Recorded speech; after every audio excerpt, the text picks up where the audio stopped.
প্রিয় শিক্ষার্থীবৃন্দ, আজকে আমি আবার তোমাদের সামনে উপস্থিত হয়েছি সেই সিম্পল টু কম্পাউন্ডের অবশিষ্ট অংশ নিয়ে। কারণ এর আগে আমি সিম্পল টু কম্পাউন্ড এই বিষয় নিয়ে আমি বেশ আলোচনা করেছি। সো আমরা আজকে আবারও দেখব সিম্পল টু কম্পাউন্ডের বেশ কয়েকটি রুলস। তো দেখো, প্রথমে আমি যেটা দিয়েছি সেটা হলো যে সিম্পল সেন্টেন্সটি যদি উইদাউট প্লাস জিরান্ড যুক্ত হয় তাহলে আমরা কম্পাউন্ড করব কিভাবে। তো সিম্পল সেন্টেন্সটা এর আগে আমরা করে এসেছি যে বাই প্লাস জিরান্ড যুক্ত হলে মাঝখানে আমরা অ্যান্ড বসিয়ে কম্পাউন্ড করব, আর উইদাউট প্লাস জিরান্ড যুক্ত হলে আমরা কি বসাবো? মাঝখানে অর বসাবো। তাহলে উইদাউট প্লাস জিরান্ড হলে মাঝখানে কি হবে? অর।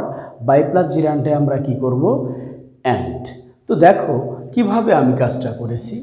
সিম্পল সেন্টেন্সটি উইদাউট প্লাস জিরান্ড যুক্ত হলে প্রথমে আমরা কি করব? জিরান্ডটাকে ভার্বে পরিবর্তন করব। প্রথমে আমরা কি করব? এই জিরান্ডটাকে ভার্বে পরিবর্তন করব। এরপরে যে কাজটা করব, কমায়ের আগ পর্যন্ত লিখতে হবে। কি করতে হবে? কমায়ের আগ পর্যন্ত লিখতে হবে। আর কমা উঠে গিয়ে কি হবে? অর হবে। কমা উঠে গিয়ে অর হবে। ওকে, তাহলে আমরা এই বাক্যটাকে একটু পরিবর্তন করে দেখি না কেমন হয়। এখানে লিখেছি without eating a balanced diet you can not enjoy a good health, or you can not enjoy good health. Okay, so without plus জিরান্ড।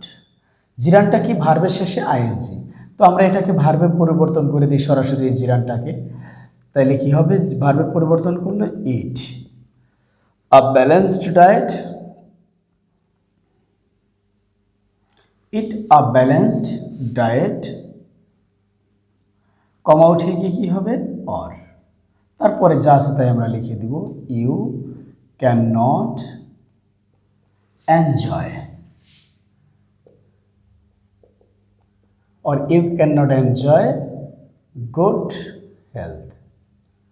ওকে, এখানে তাহলে দেখো সিম্পল সেন্টেন্সটা উইদাউট প্লাস জিরান্ড এই ফর্মে দেওয়া আছে। আর আমরা কম্পাউন্ড করেছি কীভাবে? জিরান্ডটাকে ভার্বে রূপান্তর করেছি। তো এখানে একটা বিষয়, আমরা এই জিরান্ডটাকে সরাসরি কখন ভার্বে রূপান্তর করে কম্পাউন্ড সেন্টেন্সের সূচনাটা করব, এটা আমরা তখন করব যখন আমরা দেখব এই উইদাউট প্লাস জিরানযুক্ত সিম্পল সেন্টেন্সটির subject you, second person you. তখন আমরা এই ফর্মে আমরা কাজ করব যে গঠনটা দিয়েছি। আর যদি এই সাবজেক্ট ইউ ব্যতীত অন্য কোনো পার্সন যদি হয়, সেকেন্ড পারসন ইউ ব্যতীত অন্য কোনো পার্সন যদি দেওয়া থাকে, তাহলে আমরা অবশ্যই সে সাবজেক্টটাকে আমরা লিখব। একটা এক্সাম্পলের মাধ্যমে একটু তোমরা দেখতে পারো, যেমন উইদাউট অবজার্ভিং, তাহলে উইদাউট প্লাস জিরান্ড দেওয়া আছে। Without observing the rules of good health we can not enjoy good health. Without observing the rules of good health we can not enjoy good health. দেখো এখানে সাবজেক্ট ছিল you, second person, আর এখানে দেওয়া আছে we. তাহলে আমরা এই সাবজেক্টটাকে অবশ্যই আগে লিখব উই। এখন বিষয়টা হচ্ছে যে সুস্বাস্থ্য উপভোগ করার পিছনে একটা শর্ত জুড়ে দেওয়া আছে। কি আছে? এখানে একটা শর্ত, একটা কন্ডিশন দেওয়া আছে। আর এই কন্ডিশনটা পালন করার জন্য যেহেতু আমরা এখানে উই লিখছি, আমাদের রুলস অনুসারে এখানে অন্য ভিন্ন সাবজেক্ট যদি হয় সেকেন্ড পারসন ব্যতীত, সেক্ষেত্রে আমরা সাবজেক্টের পরে একটা অক্সিলারি ভার্ব বসাবো। সাবজেক্টের পরে অবশ্যই আমরা একটা অক্সিলারি ভার্ব বসাবো। এটা ডিপেন্ড করবে সেন্টেন্স প্যাটার্নের উপরে, আসলে সেন্টেন্সটা কোন ধরনের, কোন অবস্থায় রয়েছে। যেমন সুস্বাস্থ্য উপভোগ করার পিছনে আমাদেরকে অবশ্যই কি করতে হবে? সুস্বাস্থ্যের যে নিয়মকানুনগুলো রয়েছে সেগুলো আমাদের মেনে চলতে হবে। তাহলে এখানে আমরা এই বিষয়টা লিখতে পারি এভাবে যে উই মাস্ট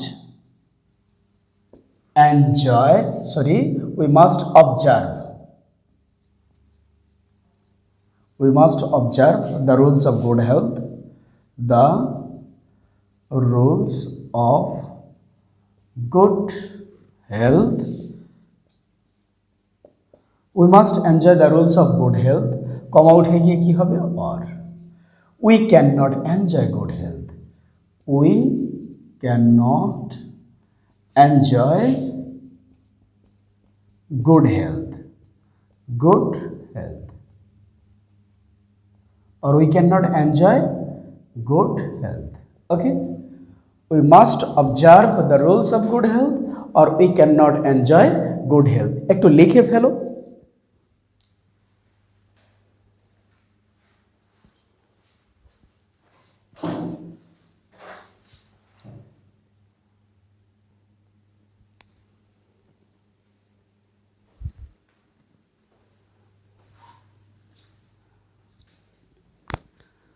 তো দেখো পরবর্তী রুল, সিম্পল সেন্টেন্সটি প্রেজেন্ট পার্টিসিপল বা পারফেক্ট পার্টিসিপল দিয়ে শুরু হলে আমরা কিভাবে কম্পাউন্ড করব।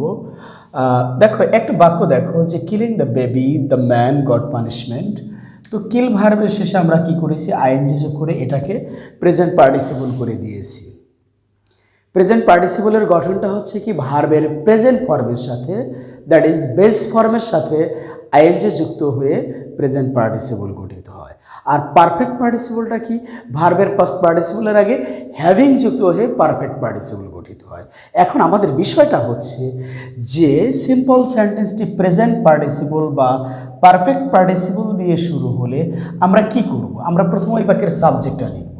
তো এখানে দেখো সাবজেক্টটা কি দেওয়া আছে, দ্য ম্যান। তো লিখলাম, আমি একটু এই দিক থেকে উত্তরটা লিখব, ওদিকে জায়গা ঘাটতি হতে পারে। তো লিখলাম দ্য ম্যান। আচ্ছা, কিলিংটাকে আমরা ভার্বে রূপান্তর করব, ডিপেন্ড করবে এটা এই পরিবর্তনটা এই ভার্বের উপরে। তো পাস্ট ফর্মে দেওয়া আছে, তাহলে কিলকে তোমরা কি করবা, killed. The man killed the baby, comma উঠে যায় কি হবে, অ্যান্ড হবে, অথবা অ্যান্ড সো তোমরা লিখতে পারো, অ্যান্ড গট পানিশমেন্ট। পরবর্তীতে যদি আমরা সাবজেক্ট না লিখি তাতেও সমস্যা না, তারপরে যদি মনে করো যে না তোমরা সাবজেক্ট লিখবে অ্যান্ডের পরে, ওকে। তাহলে এক্ষেত্রে যেহেতু আমরা নাউনটাকে আগে লিখেছি, নাউনটাকে আমরা কি করেছি, আগে লিখেছি, তো সেকেন্ড টাইমে আমরা ওই নাউনটাকে লিখবো না, হি লিখতে পারি। এই হি এখানে লিখলেও চলবে, না লিখলেও চলবে। হ্যাঁ, তাহলে অ্যান্ড গট পানিশমেন্ট। ওকে, তাহলে the man kill the baby and got punishment. পরের হি তোমার লেখা জরুরি নয়। ওকে, তো দেখো যেহেতু একই সাবজেক্ট অ্যান্ড দ্বারা যুক্ত দুটো ক্লজের সাবজেক্ট যদি এক হয়, সেকেন্ড ক্লজটা সাধারণত অমিটেড থাকে। আচ্ছা, having done the work he returned home, এটা পারফেক্ট পার্টিসিপল দ্বারা বাক্য হয়েছে। তো আমরা আগের গঠন অনুসারেই আমরা কি করব, এখানে সাবজেক্টটা লিখব হি। হ্যাভিংটাকে আমরা কি করব, পরিবর্তন করব, রিটার্ন অনুসারে পাস্ট ফর্মে দেওয়া আছে had. He had done the work, he had done the work, comma উঠে যায় কি হবে, and. He had done the work and returned home, and returned home. Okay, এখন একটা বিষয় খেয়াল করো যে বাক্যগুলো প্রেজেন্ট পার্টিসিপল অথবা পারফেক্ট পার্টিসিপল দ্বারা শুরু হয়েছে, এক্ষেত্রে আমরা এই ফর্মে পরিবর্তনটা করেছি। এখন এই প্রেজেন্ট পার্টিসিপল বা পারফেক্ট পার্টিসিপলের আগে যদি নমিনেটিভ অ্যাবসলিউট যদি থাকে, আরও সহজ ভাষা বলি, কোনো নাউন যদি থাকে এবং মূল বাক্যের যে ভার্বটা থাকবে সেই ভার্ব থেকে বিচ্ছিন্ন কোনো নাউন বা সাবজেক্ট যদি ওই বাক্যের শুরুতে থাকে, মানে প্রেজেন্ট পার্টিসিপল বা পারফেক্ট পার্টিসিপলের আগে থাকে, তাহলে ওই নমিনেটিভ অ্যাবসলিউটটাই প্রথম অংশের সাবজেক্ট হবে। আমি একটু এক্সাম্পল দিলে বিষয়টা ভালো ক্লিয়ার হবে। দেখো, শুধু উদাহরণ দেব, তাতে তোমরা বুঝতে পারবা। আমি এখানে লিখলাম যে দ্য ম্যান বিইং পোর, গরিব হওয়ার কারণে লোকটি, the man being poor he can not send his children to good schools. গরিব হওয়ার কারণে লোকটা তার ছেলে মেয়েদেরকে ভালো বিদ্যালয়ে পাঠাতে পারে না। এখানে দেখো বিংটা হচ্ছে প্রেজেন্ট পার্টিসিপল, আর এই প্রেজেন্ট পার্টিসিপলের আগে কি দেওয়া আছে, এখানে একটা নাউন দেওয়া আছে। তাহলে এটাকে আমরা কি করব, এই বাক্যের সাবজেক্ট বানায় দিব। দ্য ম্যান বিং দ্বারা আমরা কি বুঝি, এম ইজ আর ওয়াজ আর। যদি এটা প্রেজেন্ট টেন্সে থাকে তাহলে আমরা এম ইজ আরের একটা লিখব, তো ইজ হবে subject third person singular number. The man is poor, the man is poor and, comma উঠে গিয়ে and he can not send his children to good schools. And can not লিখলেও হবে, তো তোমরা হিও লিখতে পারো, and he can not send his children to good schools.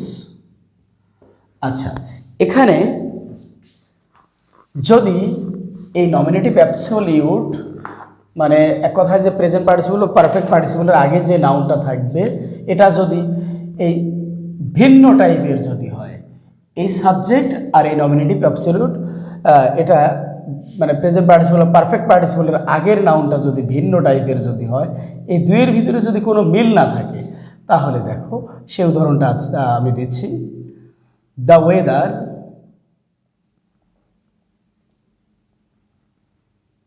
being very cold বা রাফই দিলাম। the weather being very rough, we could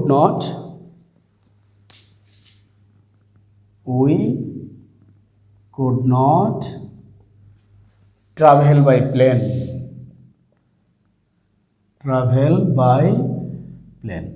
আবহাওয়া খুব খারাপ হওয়ার কারণে আমরা বিমান ভ্রমণ করতে পারিনি।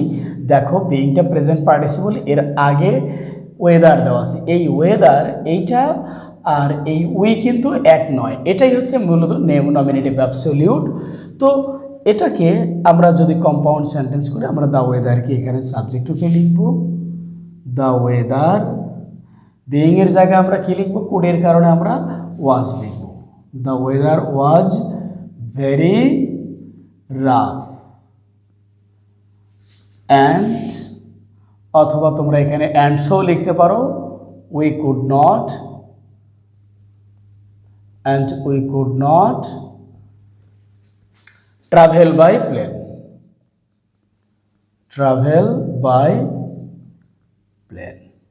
আমি এরকম আর একটা উদাহরণ দিচ্ছি, এই দুটার ভিতরে কিন্তু মিল আছে আর এখানে কিন্তু পরিপূর্ণ অমিল। আচ্ছা, মিল থাকলে এই সাবজেক্টটা আমরা নাও যদি না লিখি এখানে এসে কোনো সমস্যা না, কিন্তু যদি এই কমায়ের পরবর্তী অংশ প্রেজেন্ট পার্টিসিপল যুক্ত অংশের প্রেজেন্ট পার্টিসিপল যুক্ত সিম্পল সেন্টেন্সের এই কমায়ের পরে যে মূল সাবজেক্টটা যে থাকবে, এই সাবজেক্ট আর প্রেজেন্ট পার্টিসিপলের আগের নাউন, এই দুইয়ের ভিতরে যদি মিল না থাকে, অবশ্যই তোমাকে এখানে অ্যান্ড বা অ্যান্ডসের পরে সাবজেক্ট লিখতে হবে। আর যদি মিল থাকে সেক্ষেত্রে অ্যান্ডের পরে গিয়ে তোমার সাবজেক্ট না লিখলেও চলবে। তাহলে এবার আমরা একটু কাজ করি, আর একটা এক্সাম্পল আমরা একটি লিখব পারফেক্ট পার্টিসিপল দিয়ে। তো লিখলাম যে the sun having set we returned home. সূর্য অস্ত যাওয়ার পর আমরা বাড়ি ফিরলাম। এখন একটা জিনিস খেয়াল করো, আমরা আগের মতোই দেখো এটার সাথে এটার কোনো মিল নাই, দ্য সান আর হচ্ছে উই কোনো মিল নাই, তাহলে আমরা দ্য সানটা লিখলাম। দ্য সান হ্যাভিংয়ের জায়গায় আমরা লিখব রিটার্নের পাস্ট ফর্ম দেওয়া আছে কি রিটার্নড, তাহলে আমরা কি লিখব had. The sun had set, comma উঠে যায় কি হবে অ্যান্ড উই রিটার্নড হোম। উইটা অবশ্যই লিখতে হবে, উই না লিখলে কিন্তু হবে না। And we returned home. যদি কমায়ের পরে যে প্রিন্সিপাল ক্লোজের সাবজেক্ট এবং পারফেক্ট পার্টিসিপলের আগের নাউন যদি এক হতো, তাহলে অ্যান্ডের পরে সাবজেক্ট না লিখলেও চলতো। যেহেতু দুটা নাউন বা প্রোনাউন ভিন্ন ভিন্ন অবস্থানে রয়েছে, ভিন্ন সাবজেক্ট ইন্ডিকেট করেছে, সো অ্যান্ডের পরে অবশ্যই তোমাকে সাবজেক্টটা উল্লেখ করতে হবে। এবার তোমরা একটু লেখো, আমি পরবর্তীতে আরেকটা রুল দিচ্ছি।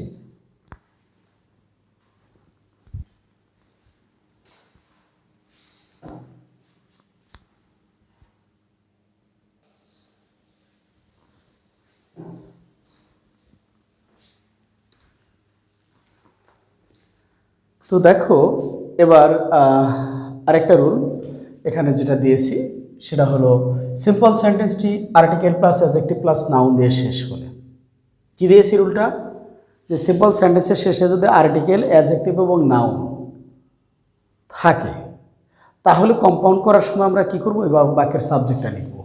তো এখানে একটা বাক্য আগে তোমরা দেখো যে এই ফর্মে আছে কিনা, যে সিম্পল সেন্টেন্সটা article plus adjective plus noun, মানে আর্টিকেল অ্যাডজেক্টিভ এবং নাউন এটা দিয়ে যদি শেষ হয় তাহলে আমরা কি করব, ওই বাক্যের সাবজেক্টটা লিখব। তো আমি এখানে লিখলাম, বাক্যটা দিয়েছি কি, হি বট আ বিগ ফিশ, সে একটা বড় মাছ কিনেছিল। ওকে, তো আমরা সাবজেক্টটা লিখলাম, ভার্ব লিখলাম হি বট, সে কিনেছিল, আর্টিকেলটাও লিখলাম, তারপরে এই নাউনটাকে লিখতে হবে, তাহলে হি বট আ ফিশ। এরপরে এই নাউনের ঠিক পরেই অ্যান্ড লিখবো, আমরা কি লিখবো এখানে, অ্যান্ড, নাউনের ঠিক পরেই অ্যান্ড লিখবো। অ্যান্ড লেখার পরে এই যে নাউনটা আছে না, এই নাউনের একটা প্রোনোমিনাল সাবজেক্ট লিখবো, তাহলে ফিশ, এখানে আমরা প্রোনোমিনাল সাবজেক্টটা লিখবো ইট। এরপর একটা টু বি ভার্ব বসাবো, আর টু বি ভার্ব বলতে আমরা যেটা বুঝি সেটা হচ্ছে অ্যাম, ইজ, আর, ওয়াজ, আর, এটার ব্যবহারই থাকে। তো ইটটা তো থার্ড পারসন সিঙ্গুলার নাম্বার, হয় ইজ লিখবো আর না হয় ওয়াজ লিখবো। তো এখানে আমরা কোনটা লিখবো এটা ডিপেন্ড করবে এই টেন্সের উপরে। যদি প্রেজেন্ট টেন্সে থাকে তাহলে লিখবা ইজ ইটের পরে, আর যদি পাস্ট টেন্সে থাকে তাহলে লিখবা ওয়াজ। তো দেখো এখানে যেহেতু পাস্ট টেন্সে দেওয়া আছে বা এর পাস্ট ফর্ম বট, তো এখানে তোমরা কি লিখবা, ওয়াজ। এরপরে ওই বাক্যের যে অ্যাডজেক্টিভটা দেওয়া আছে সেই অ্যাডজেক্টিভটা লিখবা। অ্যাডজেক্টিভটা এখানে কি দেওয়া আছে, বিগ, তো লিখলা big. Okay, he bought a fish and it was big.